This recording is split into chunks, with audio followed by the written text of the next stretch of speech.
we just wrapped a podcast talking about narcissism, and we kept talking. We're like, we need to do another episode. And so truthfully, I don't know if this is going to end up being episode 1 or episode 2. If it's episode 1, next week is going to be part 2. But we just need to go deeper into what the person that is experiencing narcissism, what they are experiencing, and what that looks like for them. So welcome to the Connection Codes podcast. This is the podcast that takes us from being disconnected to connected in our relationships and in ourselves. I am your host, Tiara Wages, and joining me is marriage and family therapist, I'm struggling today, clinical sexologist, Dr. Glenn Hill, and his incredible wife, Phyllis Hill, and together they have founded the Connection Codes, which is the guide to human connection. And we're so glad you're here. Yes. Hello, world. Thank you friends. for joining us. So this conversation continued after we started an episode or did a whole episode on narcissism. And after the camera was off and we stopped recording, I said, I would really like to talk about what happens for the person who is dealing with these tendencies, with this psychological disorder that we now call narcissism. And what I said was, because I believe, because you had read the definition, I guess the official definition, and I thought for someone who thinks higher of themselves and they have no empathy, and I just think about even my own story, is that we learn, or our bodies just protect us from things. Like there's things that happen to us where our bodies kick in and they protect our minds. And I was thinking about that with someone who deals with this tendency, that what happened in your life where you now are not empathetic. And I know just in some of, and I do want to share this story in just a minute, with things that happened with Glenn and I, where his reaction does not seem warranted to what just what was happening. And so I sometimes think, whoa, what just knocked him off? And so in talking about a narcissist, someone with tendencies of that, to think, okay, what knocked that person off course? Because I think there's a protection that happens, almost like if I show empathy to that person, then that person's going to run all over me. If I don't stand up for myself and act like the expert, that person's going to find out I actually am not an expert and I actually don't know what I'm talking about. And so sometimes what we see is the total opposite of what is actually happening for that person. Yeah. So the incident that I was sharing just with Tira afterwards was something that happened just in the past week, 7 days, where Glenn was working on a PowerPoint that we're actually presenting at a live event this weekend. And he was doing some editing, and he needed to send to the printer the sheets, the playbook. And he said, can you look at this with me? Well, right there, let me just say, because of our history, there's already a little bit of fear that I experience and some pain, because Glenn seems to want things perfect before he will send them off to be printed. I'm the opposite. I'm like, just get it printed. We're going to run out of time. So there's a struggle there. We just don't see things the same. But I come to the office, I sit down, and he has pulled up our masterclass, our Foundations masterclass, which is phenomenal. I mean, we had an amazing professional team that pulled all of that off. It was incredible. It is incredible. If you've not seen it, oh my word, it's incredible. So I'm sitting there watching it while I get pulled in to our masterclass, and I'm looking at just the visual, and it was the pictures, the PowerPoint message, I guess, in that moment. And it was the picture of a horse and a 1-year-old baby and a 1-year-old tiger. And I'm like, whoa, where are those pictures? That's phenomenal. Whoa, that should be on our PowerPoint. Glenn's reaction was pretty strong. I don't know if you want to fill in the blanks as far as, or if I should just tell it from my version. Sure. But he reacted in such a strong way that, I don't even know if I could describe the wording, but it was as though I was derailing us for the next 3 weeks. And we had just a few hours to finish this project. And so as soon as he reacted this way, I started backpedaling pretty fast. And I'm panicking inside because I'm like, whoa, we're about to have a major breakdown here. And I did ask him what's happening. I don't think he got to the core at that moment. He just, again, kind of expressed the logistics of what I had just said. And so then, of course, I know, okay, he's still just talking logistics. And so then again, I said, okay, I hear that. I think I missed it. What's happening with you? And the way that I would tell that story is Glenn didn't really get to that deep, the core, the actual core. I just kind of said, exited the scene is what I did. I was just kind of like, yeah, I think maybe I need to go refill my water. That was one thing I said. And I said, I think you could kind of work this through with Tira. And I exited the scene and probably went for a walk. And then we went to dinner after. And when we went to dinner, Glenn said, can we do a issue-specific wheel about what happened in the office earlier? And I said, sure. And then he did. And it was so beautiful. And it was so deep and so real. And I thought, whoa, I had no idea that me asking about that one picture was volumes of pain for Glenn, volumes of I'm not good enough. She's never happy with me. Nothing I ever create is good enough. I don't ever do anything right. He was hearing a whole book of my rejection of him and his ability to put together a PowerPoint, which of course was never, ever my message. I just loved the picture of that horse or that baby or whatever it was that caught my attention, which didn't have anything to do with the project we were actually trying to finish. Right. But it was like the volumes that it spoke to him spiraled so fast for him, which then I'm like, whoa, I don't even know what's happening with you. And I wasn't getting it from even asking because it was, I think he was so flooded in pain and rejection that he was just able to go right back to the logistics of, well, you said this and you did that and this is going to take forever. And now you want me to redo the whole PowerPoint and we don't have time. We're going out to speak. Yeah. And it was like, whoa, I never said any of that. Right. But that was his experience. So tying that all the way back around to just talking about someone who deals with narcissism is to realize there's something really deep happening for that individual. Right. And I would just love to hear you, Dr. Hill, talk a little bit about that, because I think that's very powerful for the listeners who they can identify with that part. And then those who also are partnered with someone who deals with that. And that is something that's so helpful, because it was so helpful to me to hear what was really happening with you at the core. Yeah, and to back up a little and give a bigger picture, just the overview of disorders of the psyche, I think we covered before that, we don't view them in a category. They're on a spectrum, 0 to 100. Anything that gets close to 80, we get nervous about because it's dysfunctional.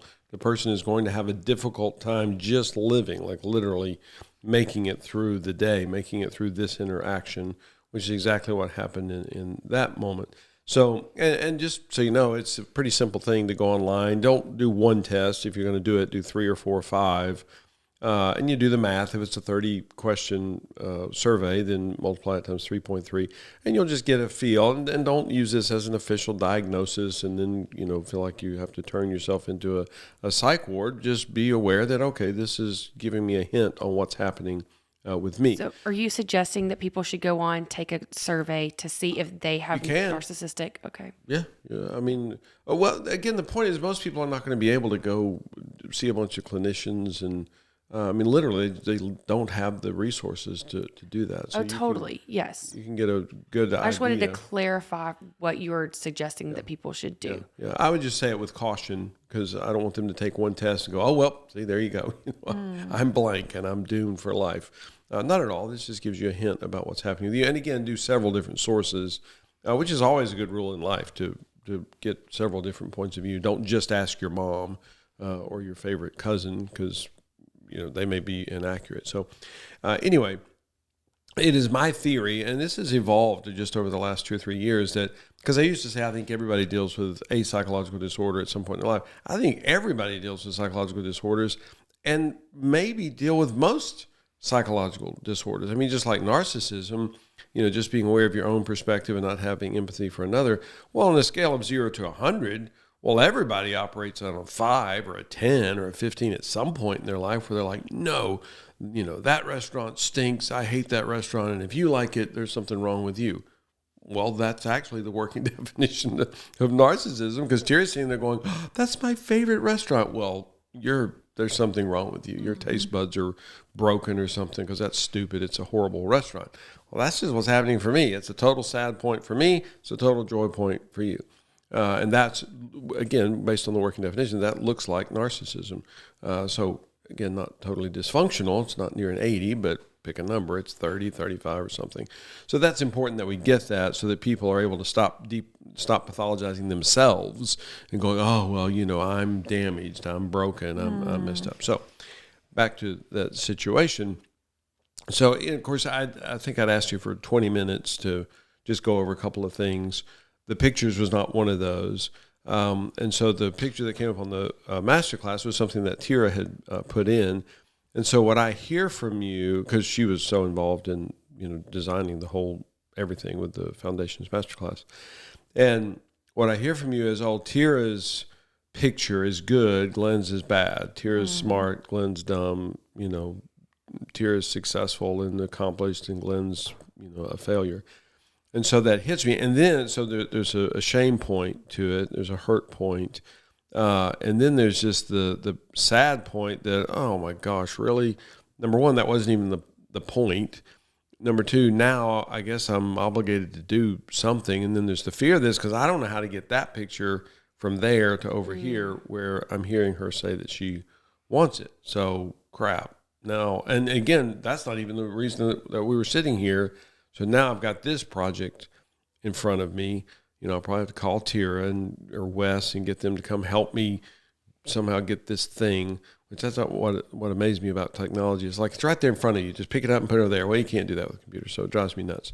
So there's fear in that, that, oh my gosh, this is going to take an hour and a half to do this thing.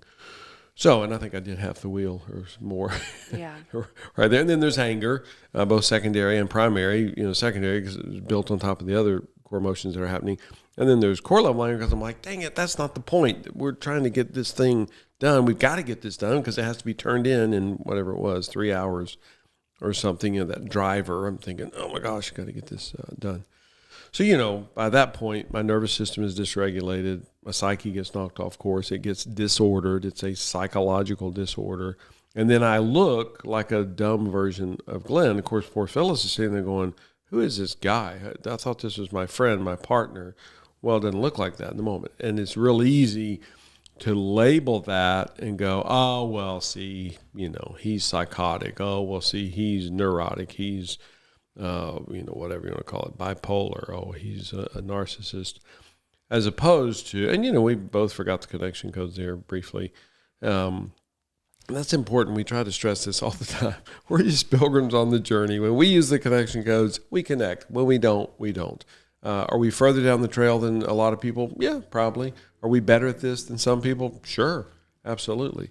But when we miss it, we miss it, because the connection codes are the human condition. If we miss on that, we don't connect. Just want to make sure you know that you're not going to arrive. Okay, this is a little risky, but in what way did I miss in that moment? Just finding out what was happening with me in the moment. And so where did I miss because I said what's happening for you? Oh, I don't know. I don't know that I even heard that. When you said that a minute ago, I was like, what? Really? And the reason I wanted to stop here, and then I did say it's risky, because I think sometimes you are doing, I believe in that moment, I was doing everything that is connection code. I think you were so flooded, you could not hear me. And so I think for listeners, it's really important to know sometimes your partner is really doing the thing, but it's like you're doing the thing, but your partner can't hear it because they're so flooded. And I didn't know that Tira was in the room. I didn't know that he was hearing me comparing him to Tira. I didn't know that. Yep. And of course, he wasn't telling me. You weren't telling me. But there was so much happening in that room, and I could feel it. I could feel the energy, but I had no idea why me liking a picture was derailing the whole project. Right. I was just so flooded with joy, which I did tell you that. I said, I'm so flooded with joy that I just love that picture. But it, in no way, you weren't hearing it that way. You weren't experiencing it. You were so, and I mean, I do know that this is always these kind of tasks are challenging for you. And I think everyone close to you knows that. Like you do really well with deadlines.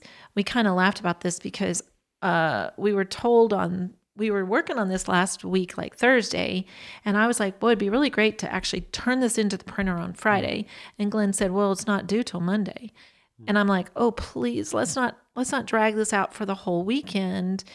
And part of it is, and I think I shared this earlier, is that Glenn has this perfection. It needs to be perfect or you don't let go of it. You don't, which is a shame. There's a shame under that of missing something. And even as soon as we got it sent to the printer, because we had to, this was the deadline. I think the next day Glenn said, I've already found a mistake. And I said, oh, well, what was that? And he goes, there was a space. There was an extra space.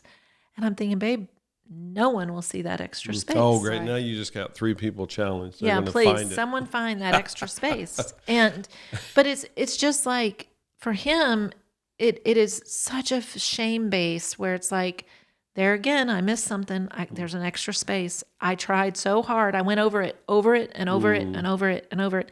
A dear friend of ours, Brian Harris, told us this back in 2020. If you wait till something is perfect, you've missed it. You've waited too long. And I hear that voice all the time. Like, we got to get the next thing out.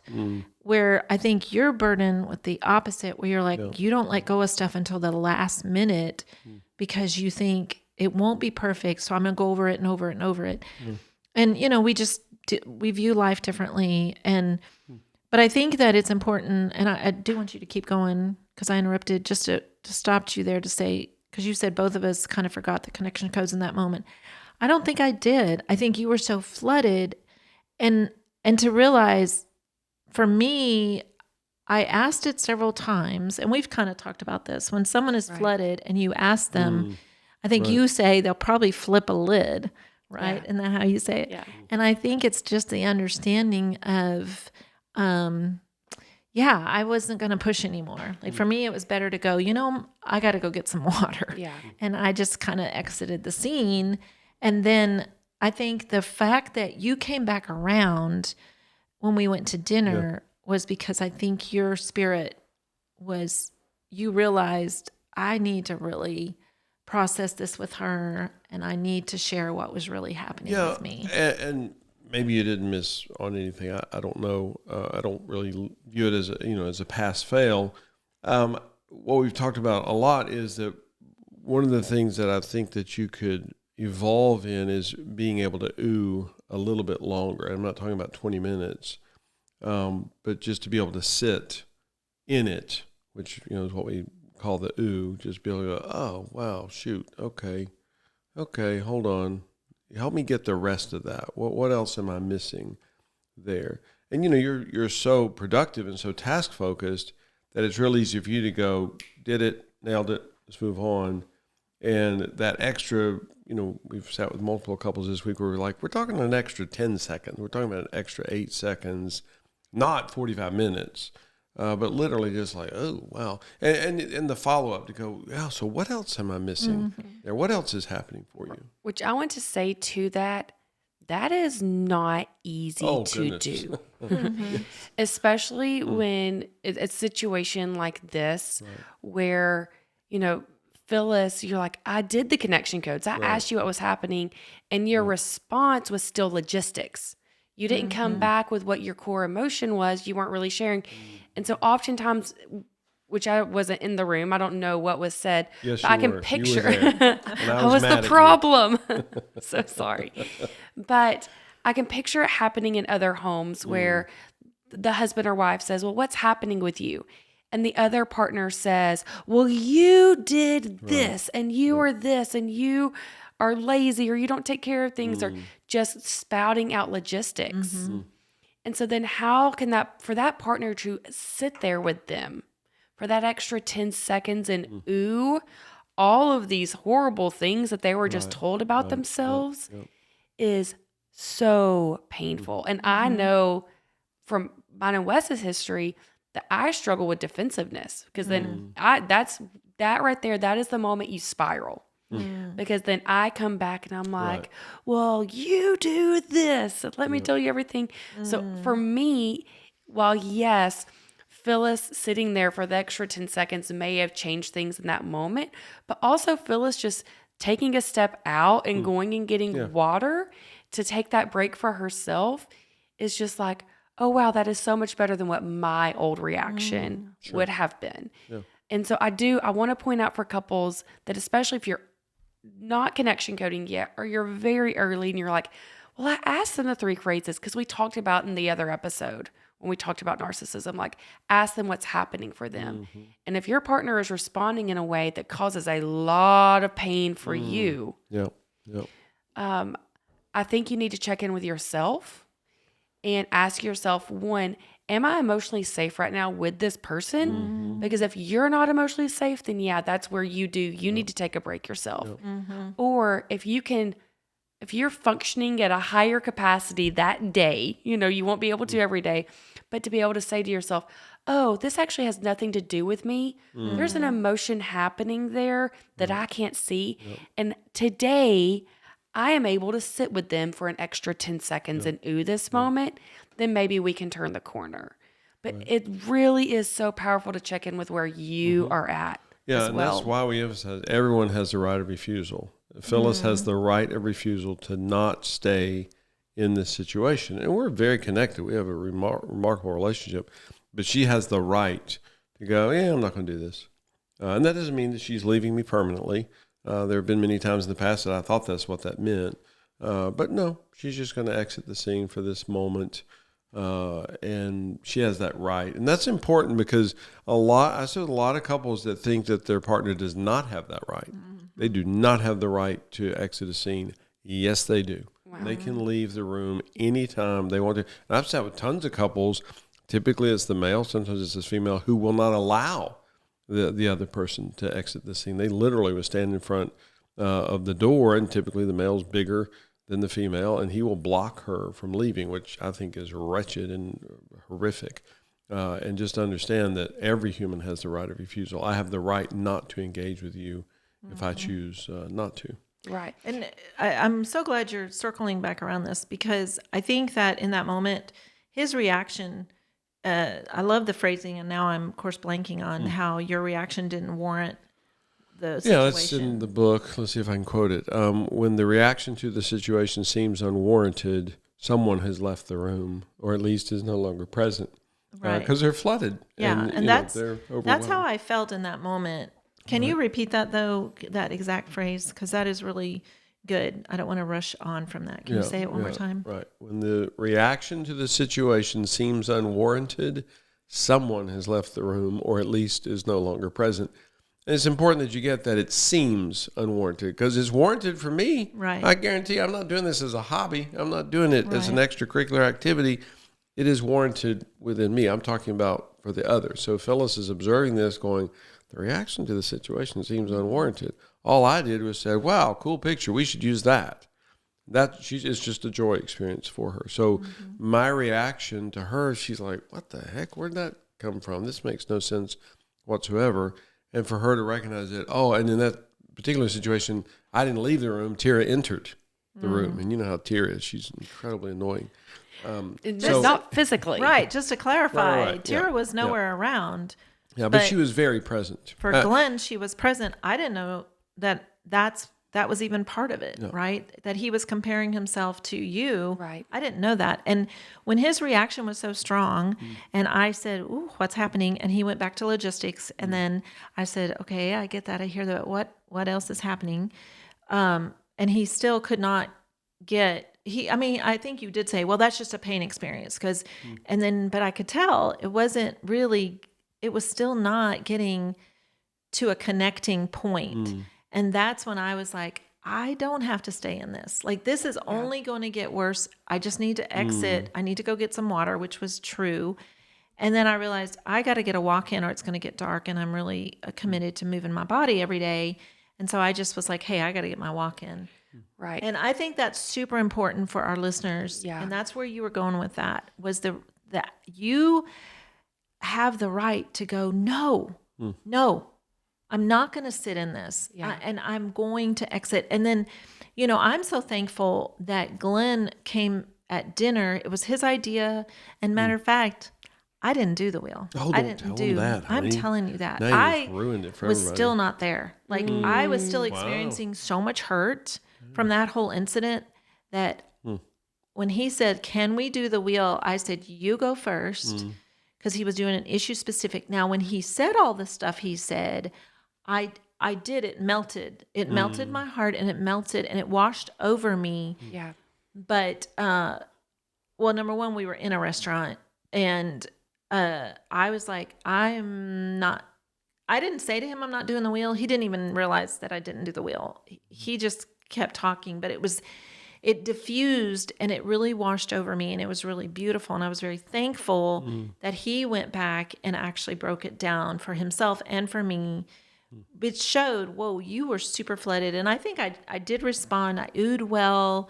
And I said, wow, that just makes a lot of sense. Thank you. That really washes over me, which also communicated to him that's what I needed. And we are good. And we had a fun night and had a great dinner and a fun night after that. But I think that it's really important to realize there's times when you just have to be able to say no, and enough is enough. And I think that, again, and maybe I'm speaking more to women, but I know men also get stuff thrown at them, and you have the right to go, I don't want to live this way anymore. And we need help. If you want me to stick around, we need help.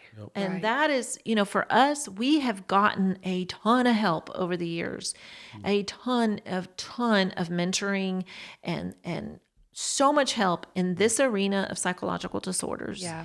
And that's why we can sit here today and share so openly our stories, because we have done the work and we've gotten the help. And you may be listening today going, oh, I live in that chaos and I have not gotten help. And you have the right to say, enough is enough.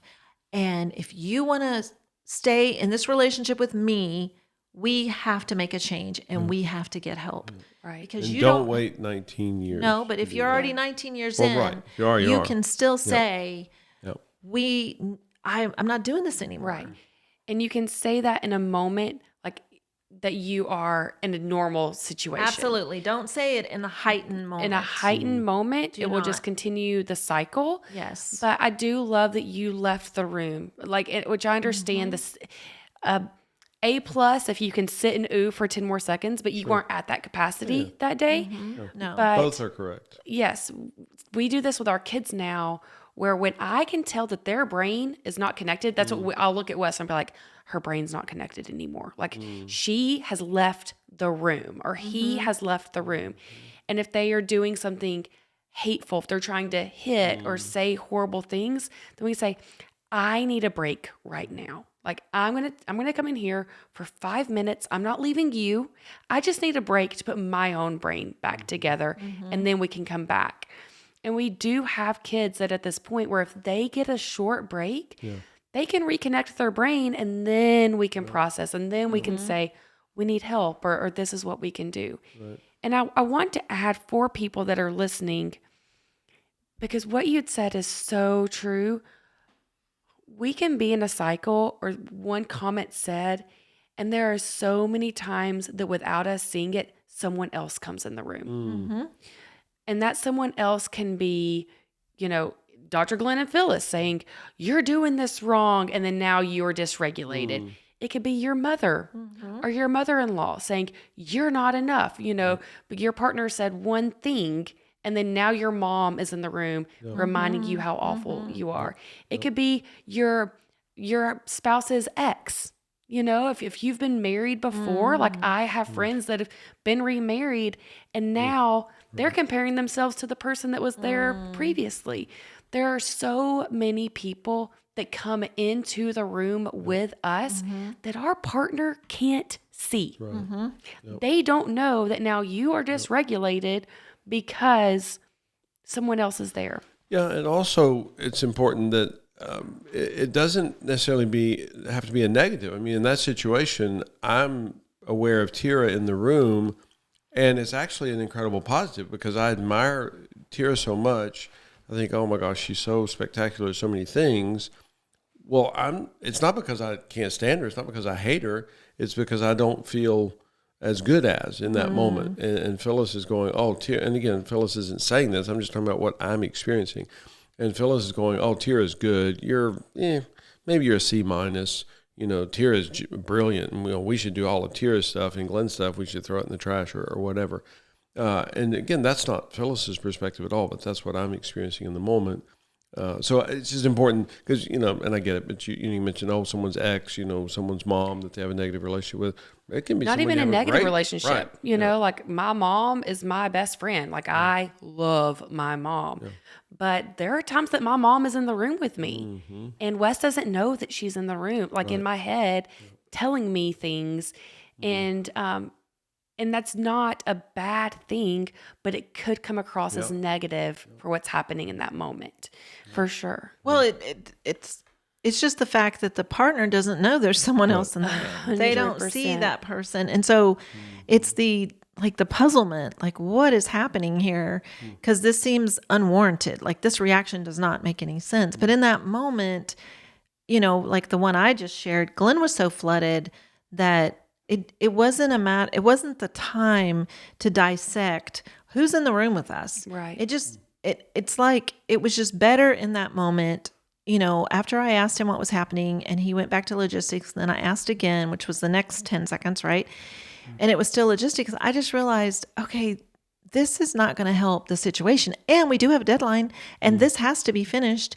So this is not the time for us to sit and try to beat this dead horse. I just need to go get some water. Right. And then when I left the room, I'm like, I'm not doing this. I'm going to go for a walk. Right. I do love how you opened this up talking about the protection, and that oftentimes these reactions, like Glenn in that moment was reacting that way to protect himself. Exactly. Yep. And while it is so painful for both of you in that moment, we spend so much time protecting ourselves.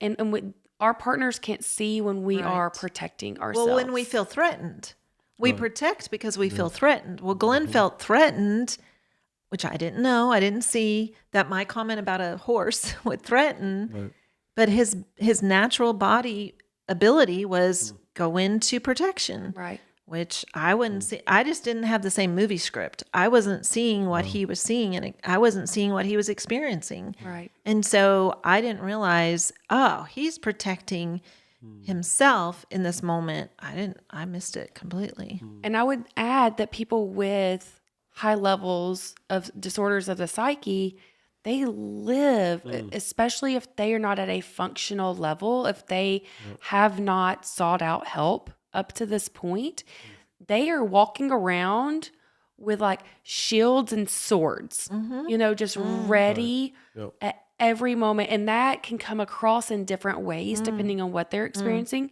Sometimes it can feel like a stab. Sometimes it could feel like they are connected from you if they're putting a shield in front of you. But they will do whatever they can to protect themselves. And so when we talk about narcissism, which is what we've been talking about now for 2 episodes, they are trying to protect their shame. When they feel threatened, when they feel like the small version of themselves, that's how we describe shame. If there's anything that makes them feel small, they are now in a protection zone. And to the other person, that is going to feel like war. Yeah, and they don't do that because they're stupid. They do that because they're human. Right. That's true for every human on the planet. It's just, it's become so dysfunctional for them that then we see it and then we notice it and we go, oh, well, again, whatever, that's a narcissist, that's a sociopath. But I want to find out what happened before that. And again, I want to make it abundantly clear. If you're living with someone that deals with this, I'm not saying this is easy. I feel a lot of fear that it sounds like we're going, oh, it's no big deal. Just, shrug your shoulders and snap your fingers and you'll live happily ever after. These can be incredibly challenging. I live with someone who lives with someone who has tremendous challenges. And so I just want to emphasize that we're not taking away from the challenge, the severity, the difficulty, the pain, the struggle, et cetera, et cetera, et cetera. So I just want to make that emphatically clear because I know it's easy to sit here in this chair and go, oh, come on. Just handle it. No. And again, that's why we emphasize so much. You're probably going to need some outside help with this. Between the two of you, you probably will not be able to see clearly to navigate that. And I also want to emphasize, because you had mentioned taking a few different tests or quizzes, because I do think that there is so much value in knowing what's happening with you. I think that there's so much value because you can't begin the journey of help unless you identify it. And that's what we say about our emotions. We can't process our anger if we can identify our anger. So then instead it's going to store inside of us until our bodies are breaking down from the anger. So the same is true with shame. And so I think everyone listening to this episode, I actually recently was like, I'm just going to take a quiz. Everybody's talking about narcissism. Like, I'm scared. I think everyone should, because narcissists don't know that they're narcissist. That's a part of the issue. Like, that's a part of it, is they can't identify it within themselves. And they're not trying to be. They don't Right. it's not a New Year's resolution. Right. I think this year, no. Right, 100%. And that's not their goal to be this way. Right. And so when you can't recognize it in yourself, then you've got to dig a little deeper. And once you can identify these things, once you can say, oh, okay, well, I am actually scoring, higher than average on this multiple narcissism quizzes, maybe I have some unprocessed shame. I want you to hear us say, like, we don't think you're bad. Nope. Right. Right. And we are not judging you. Nope. We don't know your experiences. We do not know what has led you to this path of taking these 3 quizzes and getting this score. But now that you have the score, you have a tool. You now have this identification within yourself that you can begin to repair for yourself. Because that's, for us, we talk about the connection code so much about our relationships and how much Glenn being able to identify his OCD has helped the two of you process it together. But what it's done for Glenn has given him the freedom to walk on a sidewalk and has given him the freedom to put towels into his cabinet and it not taking so long. It's given him the freedom to run a business successfully. And so being able to identify it within yourself, you have freedom now. You have the ability to get the help that you need to process and then connect in your relationships. I think one thing we need to close, but one thing I want to say in that too is like right now with OCD, I hear people all the time go, oh, I have OCD tendencies. It's it's almost like not an insult. It's a catchphrase. It's Same like with ADHD. Exactly. Yes. But back in the day, it wasn't thought of that way. Right. It was almost thought of as the way now. I believe the term, oh, he's a narcissist, it's like a nail in the coffin. Yeah. It's like, oh, well, then you definitely need to get out of there. It's almost like, it's like saying, oh, he has murdered 10 people. I'm living with a serial killer. Everyone would say, get out now if he's a serial killer. Well, back in the day, I don't know if y'all remember the movie. Some of you are not old enough, Sleeping with the Enemy. It had to do with obsessive compulsive disorder. Wow. Well, that movie did not portray OCD as a positive thing. Right. It very much was, if you're married to someone like this, get out, because you'll never get out otherwise, because they'll kill you. And that movie maybe was in the 70s, maybe in the 80s, but that's kind of how OCD was viewed. Well, now I think we use these terms, and often there's a slant on it right now. There's a curse on that one, instead of realizing that's just a psychological disorder that we need to understand better, and we need to realize that it is what people are dealing with. Yeah, and also, and I'm not willing to make a blanket statement about this, but I would suggest the vast majority of disorders of the psyche are actually just human. They're just imbalanced, and they've gotten so severe, just like narcissism. Well, I want a 1-year-old to have a level of quote unquote narcissism. When they have a need, I want them to say it, and I want them to say it at 3:00 in the morning. How incredibly narcissistic is that? Your mom is tired. Do not bother her. Do you not have any guilt? No. This 12-month-old is going, hello, I have a need. Somebody needs to meet it. Somebody needs to focus on me. I'm the center of the universe. Well, that's human. Now, as we get older, there becomes a point where we become aware of others. So there's a balance in all that. But the essence of narcissism is actually just human. And that's true, with obsessive compulsive disorder. Well, I want some level of order in your life. If you've ever been in a home of a hoarder, this is not good. Well, this is a non-OCD person, although sometimes it's an extreme person, dealing with extreme OCD. But those become dysfunctional. Again, that's not why we view it as a spectrum. If it approaches 80, we go, ooh, this is going to be a problem. I scored an 84 on the first obsessive compulsive disorder quiz I ever took. And I didn't know, I thought the quiz was messed up. I thought that the test was wrong, because I'm like, that's stupid. That's not true. And then I began exploring this and researching, and I'm like, dang, this, I don't understand. This doesn't make sense. And we had some people in our life at the time who were amazing and wonderful and safe for us. But I did not, and I just love that you say that.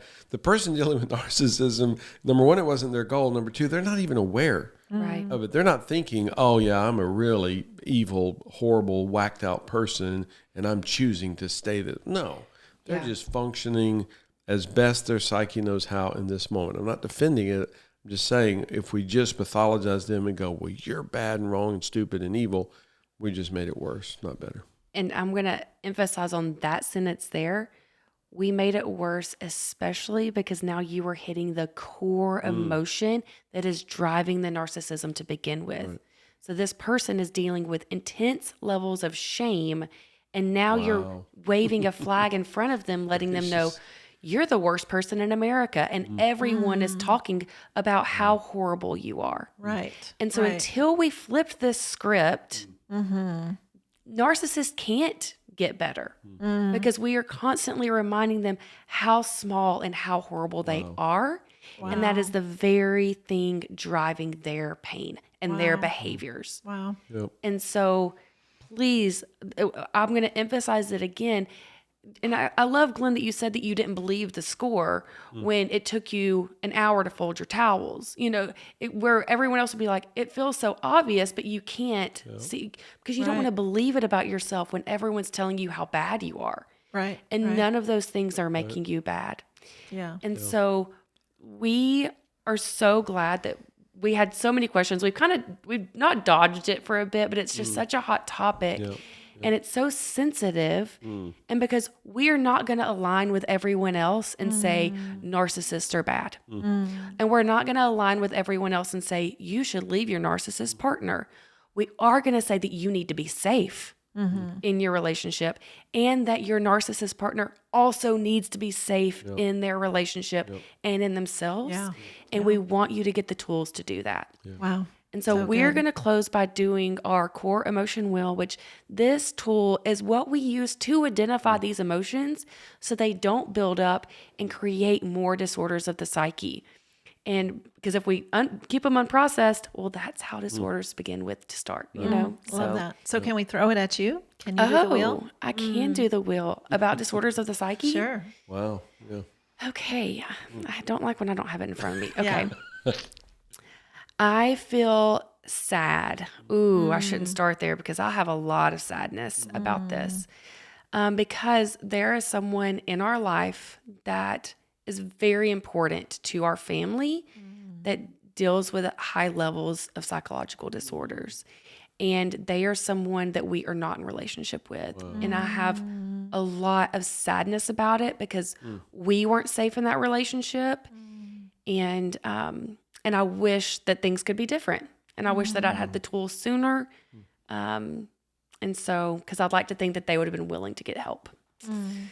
I have fear because there's also people that say that it's hereditary, And again, we have people in our family with psychological disorders. And so I constantly feel like, what am I going to do to my kids that is going to disorder their psyche? And so I live in a lot of fear that I am creating harm in them that I can't see. I have shame because I've ended a relationship with someone that I know has that is in so much emotional pain. Wow. And I have shame that I, at the time, and even now, am not willing to pursue that because of where my family is. Yeah. Wow. I have guilt about that too. Yeah. And I have, I have hurt that, I have hurt for people that are experiencing this. I have a lot of hurt for them. And I have hurt for that person I'm talking about, like so much pain, because these tools are available. Wow. And now you can get help. And I have hurt for people that aren't at a place where they are willing to do it. And they're not willing to do it because there's an emotion blocking them from doing it. I have lonely. Ooh, what am I lonely in? Okay, this is kind of on topic and kind of not. I've had loneliness lately because I don't know what I'm doing wrong to not convince people to like do this work in themselves. Yeah. And so I do, which I've heard y'all process the same lonely. Like I have loneliness of like, I'm doing something wrong and I'm over here trying to like do this thing and you're not listening to me. Is there any more? Anger. I have anger. Yeah, I guess, and I've never really thought about this before. I have anger that as a society, we're so quick to just label people as bad. Right. And while I do think a diagnosis is healthy, so you know what to begin with, labeling you as bad does so much damage. So I have anger that we've done that core level. And I have joy because I can see already with my son, don't cry. I don't know, I can cry, but I don't like to cry. Who 2 years ago, I was witnessing his ADHD symptoms on such a level where he was struggling functioning. And now I have a different kid. He is processing the will. He does it nightly and he's processing in real time. And it's like his brain just relaxed a little bit. It's like I truly can see his brain just get more oxygen up there. He's not so tightly wound all the time. So I have so much joy that I know these tools work when we use them correctly and consistently. Great. So I have fear that was over 4 minutes. Oh, my goodness. It's supposed to be 2 minutes. 2 minutes. Oh, person. shoot. Man alive. I was a bad connection coder. Preaching a beautiful. false gospel. It was beautiful. I was. It's fantastic. I have so much joy doing this podcast, and I'm so grateful for every person that's listened. And I hope that these 2 episodes about this topic were helpful because I think whether we recognize we have a narcissist in our lives or not, we all are living life with people that their psyches are in a constant disorder, whether it's our kids, our spouse, and yourself. Look inward. Yeah. And so I am so glad that you have access to these tools that can help you. Doing this will right here helps me to process what happens with me. So when Wes walks in the door, we can connect and I'm not constantly disordered. And so you can find those tools through our show notes. I will link it below. And you can also access our core emotion wheel there where you can begin doing this on your own with your friend. There is even power in just saying it out loud to yourself Absolutely. to get your psyche back regulated. Co-regulation is the goal, but regulation with yourself is a start. And use these tools. Share these episodes with your friends. Yes. 3 people. Pick 3 people and say, hey, when my psyche gets disordered, I want you to be a safe person for me. Wow. And listen to these episodes so you know what I'm talking about. Wow. and I value who you are as a person. When you share podcasts with people, you're saying, I value you, and I want you to know this with me. And so please do that. And we do all of this because you need this. You deserve this. So let's do this. Let's do this.